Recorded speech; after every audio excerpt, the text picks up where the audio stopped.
It's time for Two Guys and a Goalie with Dustin Nielsen, Matt Cassian, and the goalie, Joaquin Gage. Happy Tuesday, everyone. Happy November. Welcome to another episode of Two Guys and a Goalie, brought to you by our wonderful partners at CoolBet. If you're not yet signed up for an account today, go to coolbet.com, sign up, and make that happen. Use the code 2GUYS, number 2, and then the word GUYS, and you get a 100% deposit bonus on your initial deposit up to $200. Oilers game day. We'll get to that. We haven't talked since they went 3-0 on the road trip as well. Kass, how was Halloween? How was the weekend, buddy? It was good. It was good. Pretty good haul for the kids. I have to exercise self-control now and moderation. So this weekend, I guess now this week, growing in self-discipline, Dusty. But it was not good. easy. It's not easy, bud. No, and like you, I weaseled my way into the Halloween candy before it started getting dished out. All of a sudden the bags were open. My wife was like, "Who's opening the bags?" And I was like, "You know who. You know exactly who." I was so freaking rattled last night. The kids came home with no mini Caramilk bars, and those are my favorite. And for years, the mini Caramilk was all over the place. This year, couldn't find a mini Caramilk to save my life. Gager, I was like, that's my one thing the kids know. Daddy gets the mini Caramilk bars. Marshall was like, desperately searching through his candy, apologizing. He's like, "Sorry, Daddy, I can't find one." I was like, "It's okay, man." But I was very concerned about the shortage of Caramilks, buddy. Yeah, no, I'm at a different level. I'm on another level than you guys, right? So there's a lot of hoarding the candy. I was really disappointed last night. My daughter brought me, went and got a little gift bag from, okay, from us buying something, put some candies in there and put it all together nicely and said, "Here you go, Dad." And this is, she's a 14. What? I'm like, this is, wow. Like this makes it so I don't have to go rooting through her stuff and find it when I want to, when she's at school. So I thought this is great. Then I saw what she put in there. It was the shittiest candy that there is. It was like 5 Tootsie Rolls, a package of no-name chips, and peanut M&Ms, which really suck. What? So okay, yeah, Gager, I agree with everything. The no-name chips, sure. Tootsie Rolls, garbage. Tootsie Rolls are the worst. M&Ms, peanut M&Ms I like peanut M&Ms. What's wrong with peanut M&Ms? No, those are junk. Those are junk. If I don't like those peanut M&Ms. Peanut M&Ms they taste funny to me. Those are one of those candies that I kept trying to see if I like them because I like both things. Exactly. And I love right? Reese's. I love Reese's. But if you were to take the M&M's yellow package and the M&M's red package, which is with the creamy peanut butter, you will never touch that yellow packet again. Because I'm not saying M&Ms are bad, because those red creamy peanut butter M&Ms. I've never had those ones. Oh, I've never had these red M&Ms you're talking about. Well, it's just in a red package. Red package. Yeah, I've never had it. Yeah. They rival Reese's. They're better than Reese's Pieces. They're really good. Really? They're my wife's. Like if we go see a movie, that's her movie snack of choice. I'm a big Maltesers guy at the movies. Yeah, I love me some Maltesers. Yeah, I'm with Gager on the peanut M&Ms, man. There's something weird. I think they're too big or something. Like it doesn't work for me. It just doesn't work for me. So yeah, and I've crunched them. I've ate them, chewed them for 2 minutes to try to get it to that peanut butter consistency with the chalk, and it just doesn't work. It's not supposed to be peanut butter. That's why they're peanut, not peanut butter ones. The peanut butter ones are great. The peanut ones are for different. You're supposed to have the crunch with them. I like them. They're not my favorite, but I don't know. I don't know. It ruined me since E.T., buddy. All right. Let's dive into the Oilers. Going into tonight, we'll get to the Preds and the Oilers tonight in just a second, but they're coming off a 3-0 road trip. They've won 4 in a row. Gager, I'm going to throw it to you here first because you did say you thought the homestand was going to be a little sketchy, and then they kind of hit their stride on the road. So was it kind of what you expected on that 3-game road trip? God, that's a good question. Did I expect them to win 3? No, but I did expect a different type of game, and I think we saw that with the last 3 games of that homestand where they were kind of, for a better lack of word, finding their groove, right? Yeah, I mean, they're just getting, it seems to be getting better. Like and that's their top end guys are getting better. I think they've gotten through with some really good play by that third line, and of course there's been some good play sporadically, but with the top dogs. But really, I really think that Puljujarvi, God, I'm losing their names here. McLeod and Fogle. McLeod and Fogle, they've kind of set the tone for how the Oilers, and then the other guys have really followed suit and lifted their game too. It's very, very encouraging for an Oilers fan. Kass, what do you think was the key to getting that 3-0 road trip? I mean, Gager speaks very highly of the third line. I think Nuge and Hyman have very much clicked with Connor McDavid, which has certainly gone a long way. So from the Draisaitl, Kane, Yamo line. But what do you think has been, Kass? Well, I think the catalyst for everything was the Connor McDavid mini injury. That to me, that was a massive catalyst. I think from a perspective, it changed their attitude and perspective in that game, which prompted a massive change in that game. And I think they've been growing since then, where they're like, okay, this is what we're capable of. This is how we have to play to have success. And because of that, you also had some chemistry with some players that, Hyman and Ryan Nugent-Hopkins, as you mentioned, where all of a sudden you had a little mix up and they started to have some success. And then things started to click. So I think that was kind of the moment that changed, or it was like the wake up moment for the team. And they've been able to build since then. And you've got some good goaltending from, I think, both guys. You've had some pretty stable and solid goaltending, which we'll talk about, I'm sure, here. But role players are being role players, as you guys mentioned. That third line isn't trying to be something it's not or shouldn't be. You've had generally stable play from the defense. Bouchard has improved. So some of your depth guys have started picking up their play a little bit, which has helped. And you're rolling a lot better now. Gager, looks like Campbell's going to start tonight. Skinner got 2 of 3 on that road trip. Just your thoughts on how they've handled the goaltending so far, and people saying, Skinner's got to be the number 1 guy now. Like, I feel like that's jumping the gun a little bit here on the overall conversation of it, but where's your assessment of where it's at right now? I love it. I think it's perfect. Stuart Skinner's got his game at a very high level, and does Campbell have it at the level that we've seen in the past yet? No, but he's still making some really good saves, or big saves, taking goals away from the other team at crucial points in games. Look, I said before, like, you look at the Preds last year, they had to, I know there's not much there, but they had to play the legs off of Saros to get to do what they did. And what happened at playoff time, he was done. He couldn't play. This is a long season, and it's for people to say I need a number 1 goalie. That doesn't exist unless your name is Carey Price or Vasilevsky. That doesn't happen. You need a platoon system to get you through 82 games, and the Oilers, I think fans, Dusty, are just a little bit thrown because both goalies play such a disciplined, conservative style, and doesn't seem to be a lot of those weird goals that deflate teams go in. We're just not used to it. We're not used to seeing it for the past 3 years. It is weird. I said it this morning on my show. I said it's so strange to talk about Stuart Skinner and Jack Campbell still, when it was just Koskinen and Smith for just so long. Kass, will you be happy, like, just going 50-50 with these guys moving forward, or do you still got to lean to Campbell a little bit more? I think you still lean to Campbell a little bit more. I mean, he's your veteran guy. He's your number 1. He's the guy you brought in to be that. So you lean to him a little bit more.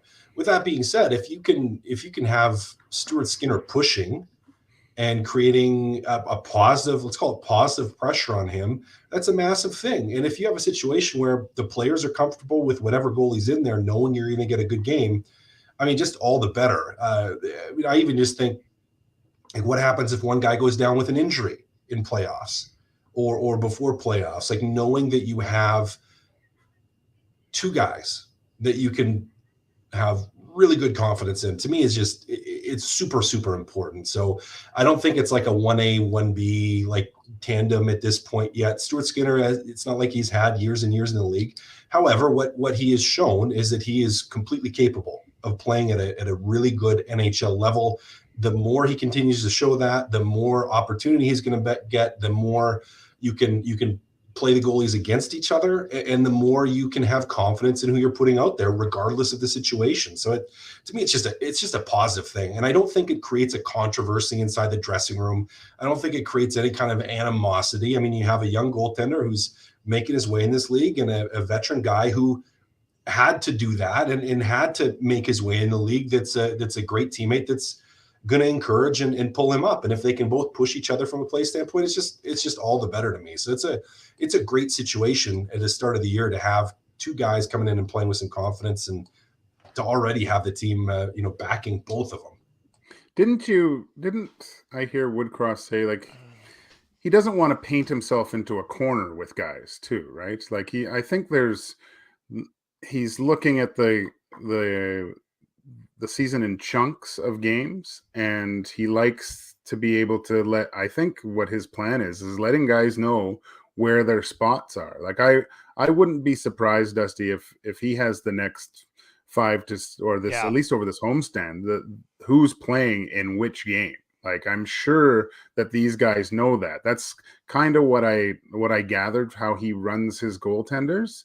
And what a luxury for him to be able to do this and get good performances and not have to really, I don't want to say worry, but get into a situation where maybe one guy looks a little bit better than the other and could be costing games and stuff. Like, it's a very powerful position for a coach to be in, because then he can focus on different aspects of the game.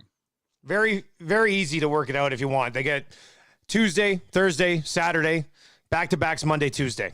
So Campbell, Skinner, Campbell, Skinner, and then you split. So, I mean, it's probably Campbell's going to play 3 of the next 5. Skinner's going to get 2 of them, and everybody's going to be happy, assuming they both play well enough to, earn that next start. Let's stick with the goaltending just a second on the other side of it in that Calgary game. Gager, do you think Markstrom could ever beat the Oilers in a best-of-7 series? No, I don't. He's got the Oilers flu a little bit when it rolls into town. He's got the Oiler yips. I don't know what it is, but we're no strangers to odd goals going in over the past few years, and the bench deflators. And that game was a real enjoyable game to watch. That was a hard fought battle. It was great. It was a good game. And I mean, Kass, you can talk to this when you're in one of those games and it's, basically the slightest error can cost it.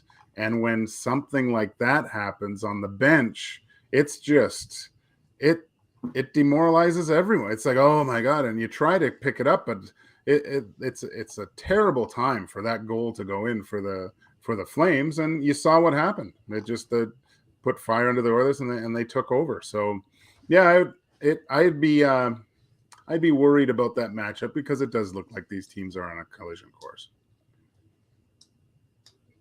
One more thing from that game. Jonathan Huberdeau had to leave to take a shit, according to Daryl Sutter. I have to know, did you guys ever have to leave a game to take a dump? No. I'd hold it. I hold it. You squeeze the cheeks a little bit. That being said, I wasn't on the ice that much, so. I never had to take a shit during a game, but I'd get gassy sometimes, depending on the pregame.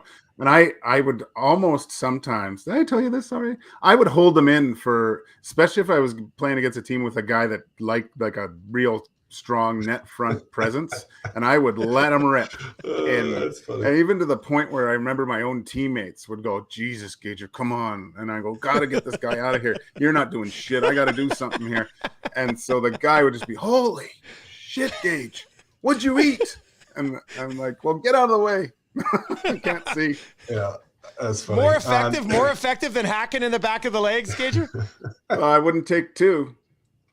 Yeah, I guess that's funny. right. I was never bad for it because it was part like because I get worked up before games, like not overly nervous, but I'd not overly anxious, but like I'd have some nervous energy always before games, and part of that was like I would go to the bathroom a whole bunch of times before the game started, and usually like because I drink coffee lots now.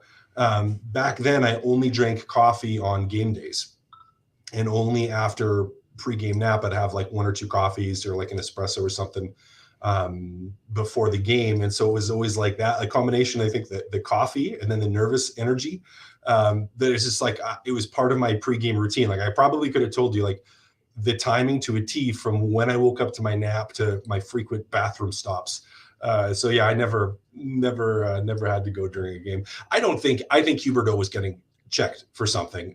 You don't leave the bench with a trainer for that. Like maybe you do, I guess, but what was he? Was he helping him wipe or something? Like, I don't know.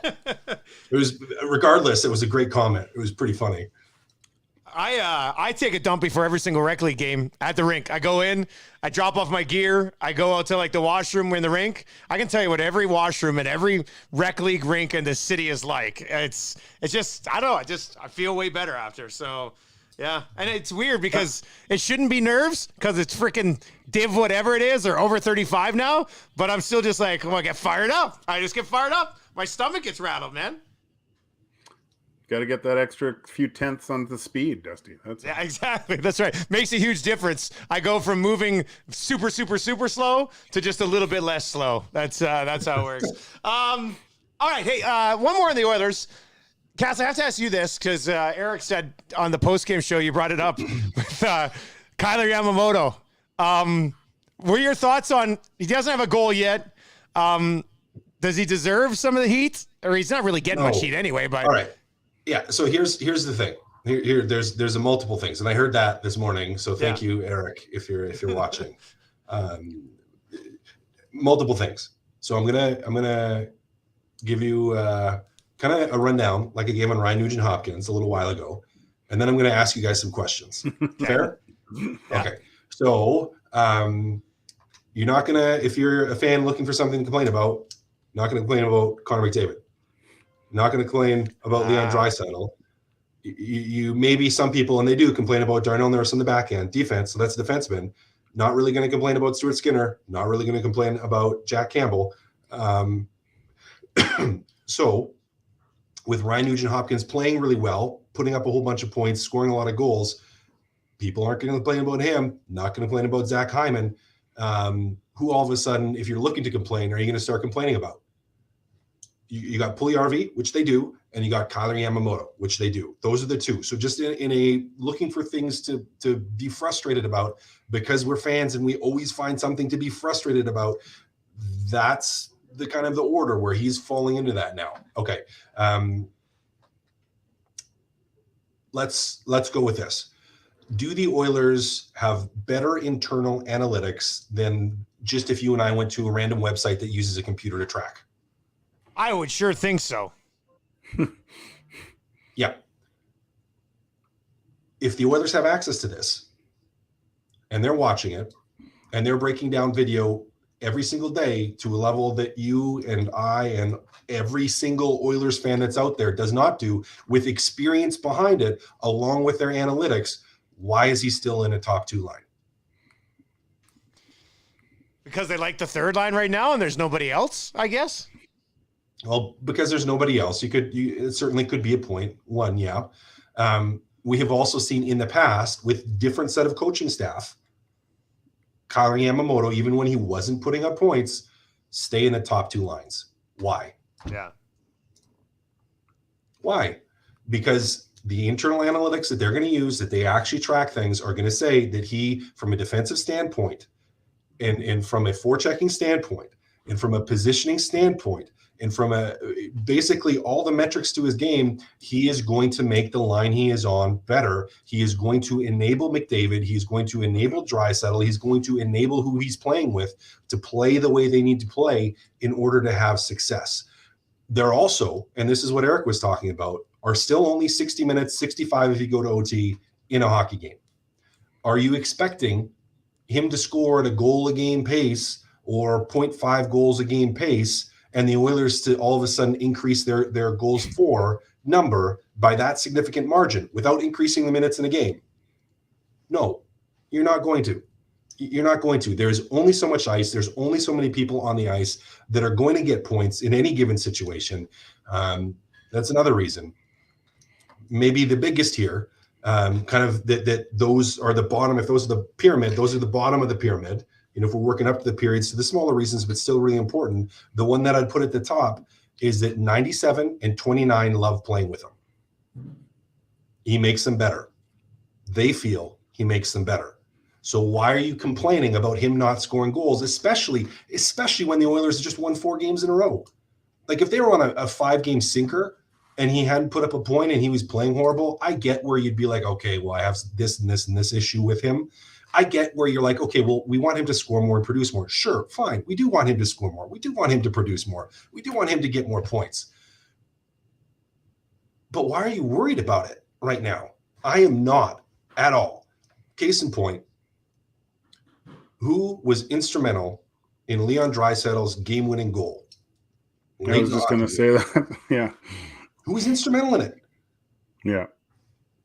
He started that play. He started that play. And yes, he gets an assist on it. I mean, if it goes off someone else, I mean, with that being said, he's played 8 games, and we're talking about 1 play.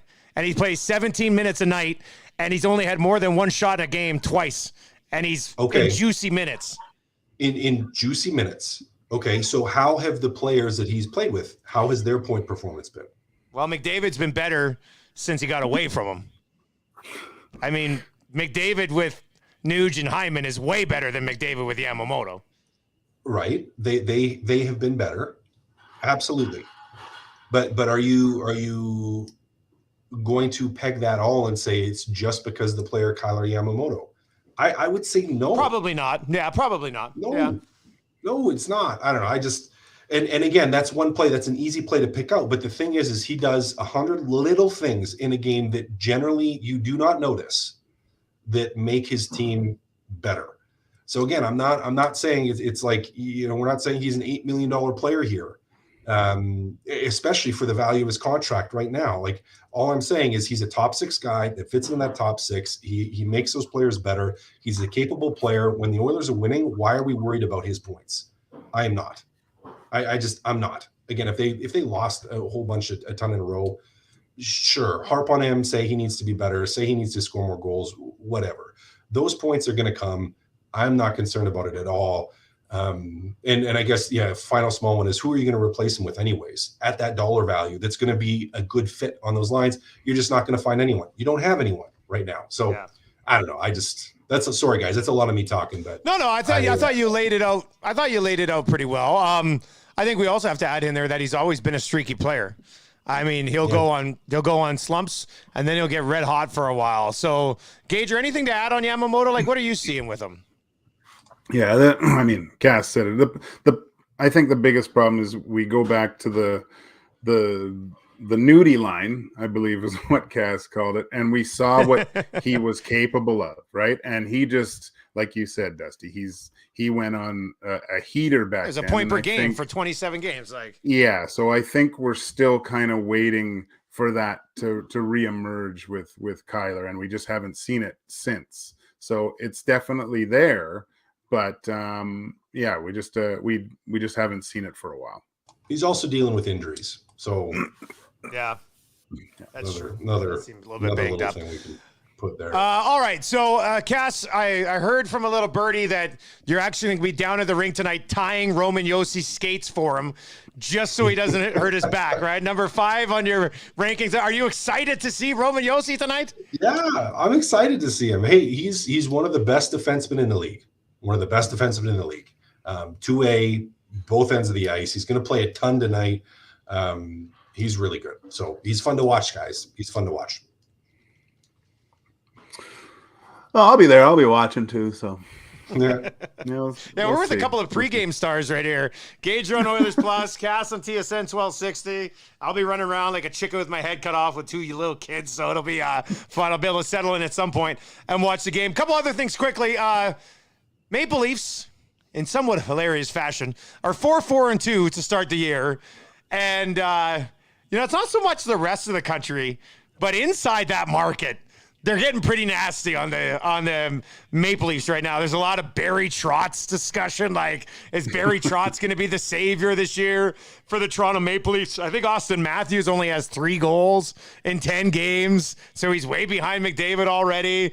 Kass, is this only a story because it's the Toronto Maple Leafs? Like, they're 4-4-2. They got 10 points in 10 games. It's not the end of the world. Like, it's not the end of the world. I mean, if they all of a sudden win 5 or 6 games in a row, it's going to be the exact opposite, right? And they're fully capable of doing that. That's true. So I don't know. I'm not a Maple Leafs fan. You guys know how I feel about them. But the only reason it feels as big as it does is because it's the Maple Leaf. But even if we look at the first couple of games here in Edmonton when they were 500 and everyone was freaking out about everything. So it's the same thing. I mean, it's a passionate fan base that cares. So they're losing it a little bit. They're going to have a little bit more time here. Now, with that being said, if we hit like the 15-20 game mark and they're still at like 500 and they still haven't done much, then all of a sudden you're like, okay, maybe some changes in the works, because we do know that you're getting to the end of the leash here for a couple of the people in management and the coaching staff as well, where they don't have an unlimited number of retries left here. So, but yeah, I mean, it's mostly people just freaking out for the sake of freaking out. Gage, 25 games. like I was going to say. Yeah, that's fair. Yeah, like, is it 25 games if they're 12, 11 and whatever, 12, 11 and 2? Is that like change time or what? They have to be in a playoff position at 25 games. If they're not, I would expect something to happen. But I always say 25 games to see what your team is, and usually that's a good kind of measuring stick to who's going to make the playoffs at that point anyway. All right, and Ottawa Senators are for sale. Kass, you're the Sens alum on this podcast. I'd have to think of all the times over the last 10 years might be a good time to buy the Ottawa Senators. It's right now. Like, this might be the time to get on this. That's probably what they're looking at. I mean, maybe the family doesn't want to have, because I think it's both of Melnick's daughters really that are the ones that have control of the team, and maybe not something that they want to do. They don't want to do that with their lives. And from a valuation standpoint, I mean, you're hitting. I don't know where they're at. I haven't looked in the last little while in terms of like the LeBron Flats negotiation to build a new rink close to downtown. Yes, yeah. But I know there had been a lot of headway once Eugene passed with that. I think from a community standpoint, there was some ill will, and he didn't have many friends in the city politic business, where there was some conflict there, and so him, not being around anymore, I think opened that up a little bit. And then the team's trending in the right direction. They got authorized to make more moves, to be more aggressive with the players that they brought in, with trades and with the salary cap. So it's clearly trending upward for the Ottawa Senators. So for a group looking to sell, it's a decent time for it. Now, who knows what the value of it is and the numbers. I mean, that's what I would be interested. I didn't see in the report that there was there a number in there? I didn't see. I didn't dive into the report that deep. I'm not sure. What I do know from some sources, and this was from a couple of years ago, that Eugene had been trying to look at selling it, but the asking price was something like 550 or 600 million, which for that organization with that rink needing a new one, probably a little bit on the rich side. Now he was looking at like how much it would have cost to start a franchise at that time, with what Seattle paid and with what Vegas paid. So that's, I think he had some inflated numbers maybe there. So I don't know what the asking price would be, but trending in the right direction doesn't surprise me. I just hope for the community and hope for the city that it is someone that's either local or will keep the team local, that they get a new building that's close to downtown, because it is such a great community for hockey and a great city for hockey. Just needs a new rink, but the team trending in the right direction. A lot of history there. So I hope they sell, and I hope they sell to someone that just does a great job with it, and they can just flourish as an organization. It's sad the girls don't want it because Yeah, it looks like they were doing. You might want to sit on this for a bit and see how it Well, goes. Maybe they're doing such a good job. Like it seems like the whole vision of the team changed immediately after they took over. Like they obviously, I don't know. It seems like they know what they're doing. I don't know how much input they had, but everything seemed to change around a lot. And the direction which the Senators are going in is a very highly competitive team for not only the next few years, but for years after that too. This is they are going to be really good. Yeah, interesting time to see how much they end up going for. All right, that's going to do it for another episode of Two Guys and a Goalie, brought to you by our wonderful partners over at CoolBet. If you want to sign up for an account there, just use the code 2Guys when you sign up. CoolBet.com, sign up and enter the promo code 2Guys, number 2, and the word guys. All right, Kass, you'll be on TSN 1260, 6 o'clock tonight, pregame show. Gager, where can people find you prior to the game tonight? Oilers Plus. Oilers Plus, pre and post for both of you. Look at you two guys, rising stars on the local scene. I love it. All right, boys, enjoy the game tonight. We'll break it all down on Thursday, all right? Bye. Later, boys.